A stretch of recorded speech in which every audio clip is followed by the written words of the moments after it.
In today's video, we're kicking it off into high gear, learning some new math activities for multiplication. I have a couple ideas that you're gonna wanna try, and of course, they're budget friendly. Hey you guys, it's Christina from the Purple Alphabet.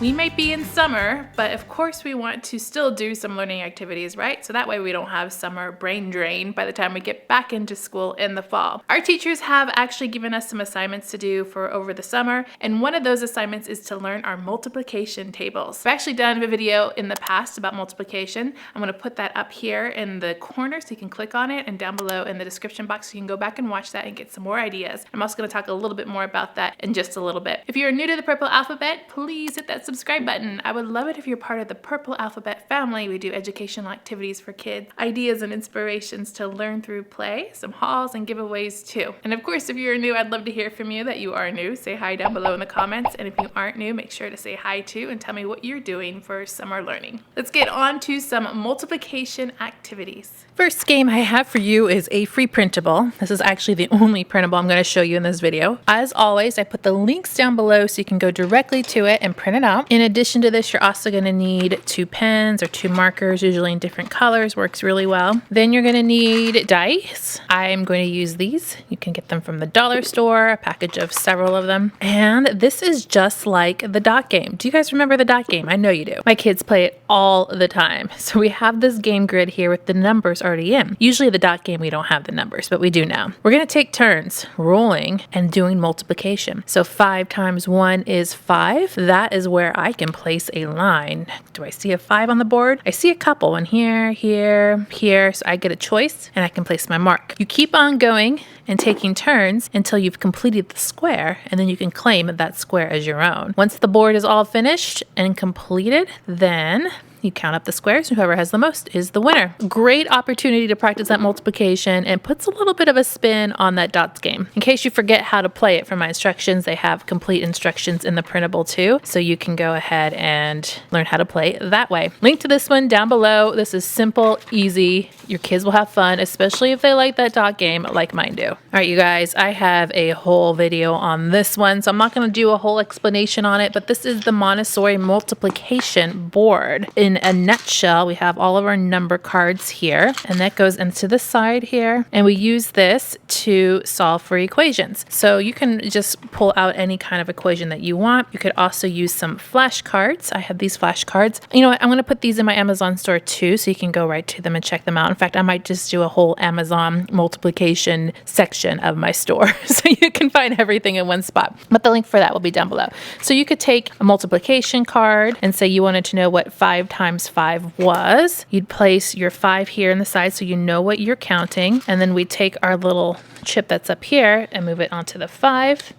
And then we use all these little beads to do 5 rows of cross, 5 of 5. What you're doing, whoops, throwing things around here as usual on my channel, right? What you're doing here is you're doing a visual representation of this multiplication problem. This is a very hands-on way to visually see what 5 is 5 times. So we have 5 rows of 5, and when we fill up our board, basically what we've created is an array. An array is this visual representation, 5 of something. So we have 5 rows of these red beads once I get them all on here. And this is also where skip counting comes in. So a big precursor to multiplication is skip counting. You can go 5, 10, 15, 20, 25. 5 times 5. 5 times 5 is 25. We've just created an array. We've done it hands-on, and it's a visual representation of what this multiplication problem is. I love Montessori activities for this because it's a great hands-on activity, working the fine motor. It makes it interactive versus just reciting off of flashcards, and it visually demonstrates what 5 times 5 actually looks like. Put the link to the Montessori board down below as well, and then the video that shows you exactly how to use the Montessori multiplication board too. If you wanted to do arrays with something just as simple as graph paper, that's also an option. So here's some graph paper I got from Daiso in a little notebook, but you can get graph paper anywhere, right? I want to pull out a multiplication card. Oh, here's 3 times 3. For sake of the camera, because it's so small, these boxes are so small, I'm going to make them a little bigger squares. I'm going to do 3 squares across. There's 1, 2, 3, and then 3 down, 3. This is 3 by 3. Then you can also fill out the math problem, 9, and they can count to find the answer. Very simple way to demonstrate multiplication by using the graph paper. Another way I've seen people do this too is just to draw out the squares without doing the dividing. 1, 2, 3, 4 by 1. This is 4 by 1. 1, 2, 3, 4. Down 1, 2, 4 times 2, or 4 by 2. And then we can count the blocks inside to know that that is 8. A couple different ways you can do that. If you don't want to use the flashcard, so just bring back out your dice and you can do your math that way. So we have 3 one time. So 3, 1. 3 times 1 equals 1, 2, 3. You can use playing cards with this to get higher numbers because dice only goes up to 6, or you can use dominoes as well. That's really helpful. But what I wanted to show you that is available are these. These are multiplication dice, and so you have multiple sides on here that go all the way up to 12, and plus there's a cube in there for the multiplication sign. If you want to go higher up in your numbers, you can get something like these. These are not very expensive at all. So now by rolling those, we have a 7 times 3. 1, 2, 3, 4, 5, 6, 7. 1, 2, 3. And we can do our math problem that way, and we can keep on rolling. These are a really great tool to have. I like that it goes up higher than 6 because of our regular dice. We only have 6 sides, so you get a little bit of variety on there. Like I said, very affordable on this, which is why I wanted to show you them. Since we're talking about arrays, real quick, 2 other ways you can do arrays. I have some paper here, a pad from the dollar store, and then I have some do-a-dot markers. The same thing can happen with this. If you have a math problem, let's say 5 by 5, you can take a do-a-dot marker and have them punch it out, which is kind of fun. They can do different colors if they wanted to. So just 1, 2, 3, 4, 5. And then they have their array that they have made with their do-a-dot marker, and they can do their adding them all up, or doing their skip counting, 5, 10, 15, all the way to get their answer. Sorry for my messy handwriting here with one hand. It's kind of hard the way the angle is. So the do-a-dot markers are a fun option. I like these. I think they're a lot of fun, and it just extends the play. I use these for everything. I showed them in my videos all the time, all the way down from toddler activities up to multiplication, which is basically what people say is a 3rd grade activity. So these go really, really far. I also have some that smell great too. We'll put a link down below for these, and then you can use them like that as an array. Snap cubes are also a great way to use arrays.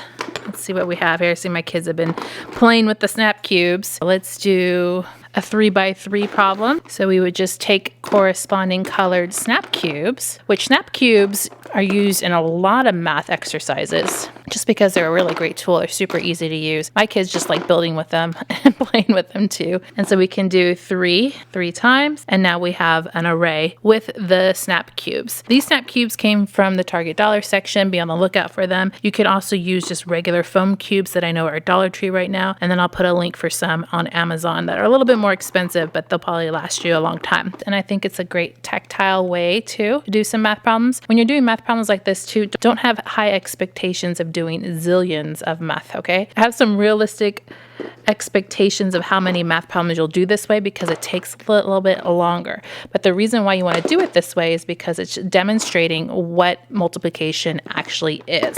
And then we can get into actually memorizing all of those math. Oh, I totally did it wrong. That's not right. There we go. 4 by 2. 4 times 2. I'm not paying attention to what I'm doing.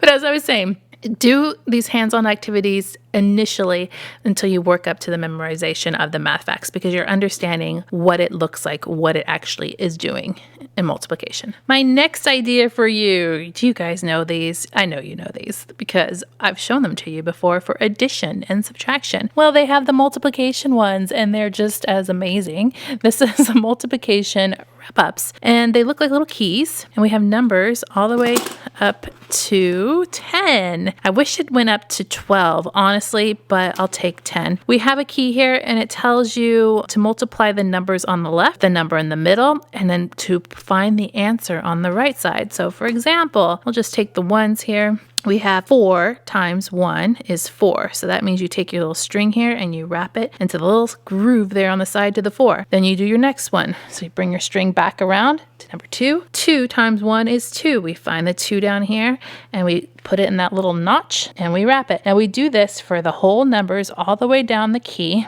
because this is self-checking and we're going to be able to check to see if we got all of our answers right. I like the motion of the wrapping. We include the fine motor, which helps us to learn a little bit better here. And it's a lot more fun and interactive and engaging. So once we get it, we put it in the end and then we flip it over. I don't know if you can be able to tell here, but there's little grooves on the back of this key. Hopefully I can get a close-up so you can see. And I can tell whether or not my answers are correct because that string should be laying on exactly that groove. I see right here that I have one that's incorrect because it looks like I skipped one. I skipped 12.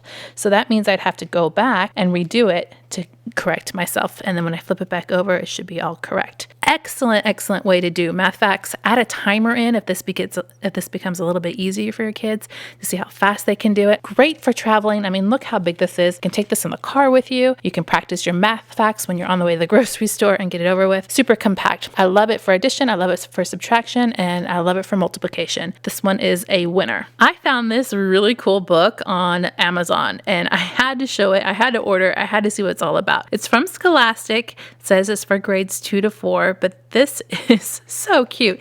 So you know those little, I guess they're called Cootie Catchers?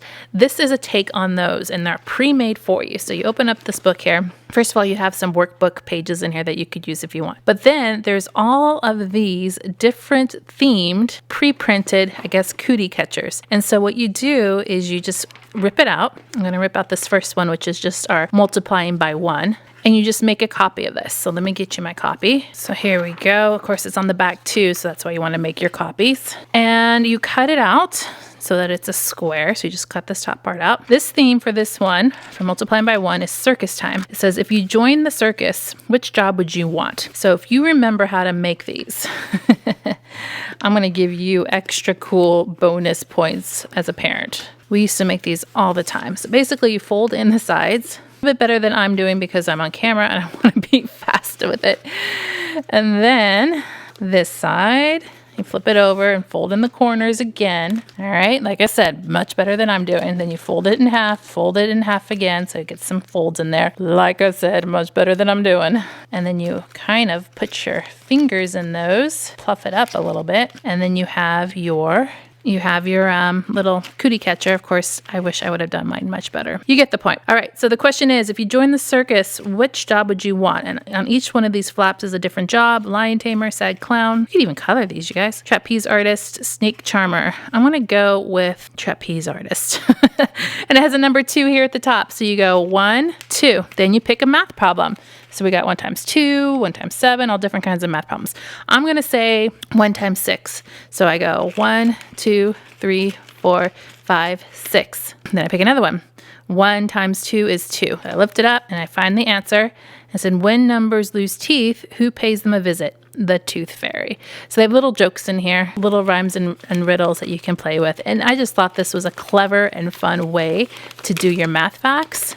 And I think the kids would really like this because it's fun and it doesn't feel like math. So I definitely would recommend this. It's a very interesting take on it. The book is full for all the way 1 to 12 inside, plus a couple of other sheets in there to help you learn math facts. Definitely have to put this one down below for you guys. Next we have from Think Fun. Oh, Think Fun, you're so amazing for sending this to me to share with you guys. This is called Math Dice. It's for all math levels, and it's a game of fast mental math. So it's recommended for ages 8 to adult. We have to thank our sponsor for this giveaway, Think Fun, for sponsoring a giveaway of the Math Dice. First of all, make sure you are subscribed to the Purple Alphabet channel. Then let me know down below in the comments which activity you loved most. Which one were you planning on doing at home? I'd love to know. Then head over to the giveaway link, which is down below in the description box to officially enter to win. You must be 18 years of age or older and have a U.S. postal address. Of course, make sure to enter before the giveaway date is over. I'll announce the winner in a video. So we get a little game pouch to keep all of our game dice in when we're playing